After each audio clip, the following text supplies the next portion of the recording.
الحمد لله وكفى والصلاة والسلام على رسوله المصطفى وعلى آله وأصحابه أهل التقوى.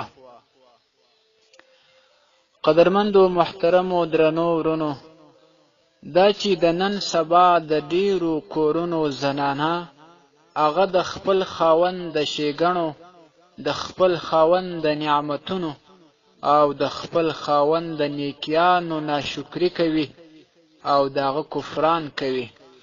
او ډیرې زنانه داسې دي چې هغه خپلو اولادونو ته ښېراوې کوي او پر خپلو اولادونو باندې لعنت وایي. رسول الله صلی الله علیه و آله وسلم و دغو ښځو ته خبرداری ورکړې ده. حضرت عبدالله ابن عمر رضی الله تعالی عنهما وایي چې رسول الله صلی الله علیه و آله وسلم وفرمایل: یا معشر النساء تصدقن واكثرن من الاستغفار فإني رأيتكن أكثر أهل النار. ای د ښځو ټوليه، تاسو ډیره صدقه کوئ او ډیره استغفار وایست، ځکه ما ستاسو دا ټولۍ دا ډیره په جهنم کې ولیدله، ډیره مې په دوزخ کې ولیدله. یوه ښځه چې په مجلس کې ناسته وه، رسول اکرم صلی الله علیه و آله وسلم ته یې وفرمایل: وما لنا یا رسول الله صلی الله علیه وسلم اکثر اهل النار. نو دا په موږ کې څه نقصان دی، دا څه وجه ده چې موږ به ډیرې په جهنم کې یو؟ رسول اکرم صلی الله علیه و آله وسلم ورته وفرمایل: تکثرن اللعن وتکفرن العشیر. تاسې خپل اولادونو باندې لعنت وایست ډیر، او تاسې خپلو اولادونو ته ښېراوې کوئ.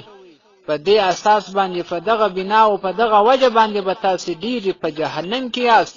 وتکفرن العشیر، او تاسې ډیرې د خپل خاوند د نعمتونو، د خپل خاوند د نیکیانو ناشکري کوئ، د هغه کفران کوئ. په دغه وجه به تاسې ډیرې په جهنم کې یاست. بل حدیث شریف کې راځي، د صحیح بخاري شریف حدیث دی، په جلد اول صفحه 15 کې حضرت ابن عباس رضی الله عنه وایي چې رسول الله صلی الله علیه وسلم وفرمایل: اریدت النار فاذا اکثر اهلها النساء یکفرن. ما ته ډیر داسې ښځې راولیدل سوې په جهنم او په دوزخ کې چې هغو کفران کوي. قیل ایکفرن بالله، آیا دوی په الله تعالی سره کفران کوي، هغه ته شریک نیوي؟ رسول الله صلی الله علیه وسلم ورته وفرمایل: یکفرن العشیر و یکفرن الاحسان.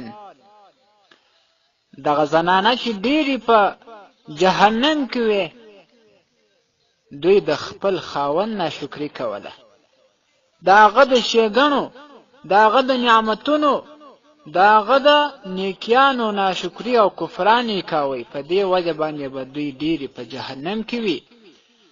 بیا رسول الله صلی الله علیه وسلم وفرمایل: لو احسنت الی احداهن الدهر. که ته د خپلې ښځې سره یوه زمانه نیکي وکړې، ثم رأت منک شیئا، که بیا دا ستا څخه یو د دې د مزاج، د دې د طبیعت خلاف کار وویني، دا بیا وایي: ما رأیت منک خیرا قط.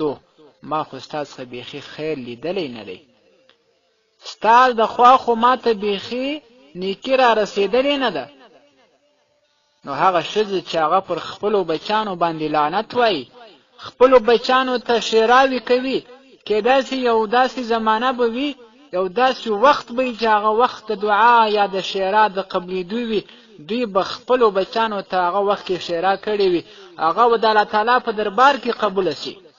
لعنت به ورباندې ویلی وي، هغه به د الله تعالی په دربار کې قبول سي. نو ځان بساتي، خپلو اولادونو باندې لعنت مه وایاست، خپلو اولادونو ته دې ښېراوې نه کوي، او د خپلو خاوندانو د نعمتونو کفران دې نه کوي، ځکه چې د دوی دپاره د قیامت په ورځ باندې چې جهنم دی، هغه یوه وجه دا ده چې د خپل خاوند د نعمتونو ناشکري کوي. که هغه ښېګڼې ورسره کوي دوی یې کفران کوي او تا خو زما سره نیکي نه ده کړې، نو د خپلو خاوندانو ناشکري دې نه کوي او ډېر استغفار دې وایي او د وس مطابق دې صدقه کوي چې الله تعالی جل جلاله یې د جهنم د دا سختیو څخه وساتي او د قیامت په ورځ له دوزخ څخه دوی ته نجات په برخه سي. والسلام علیکم ورحمة الله وبرکاته.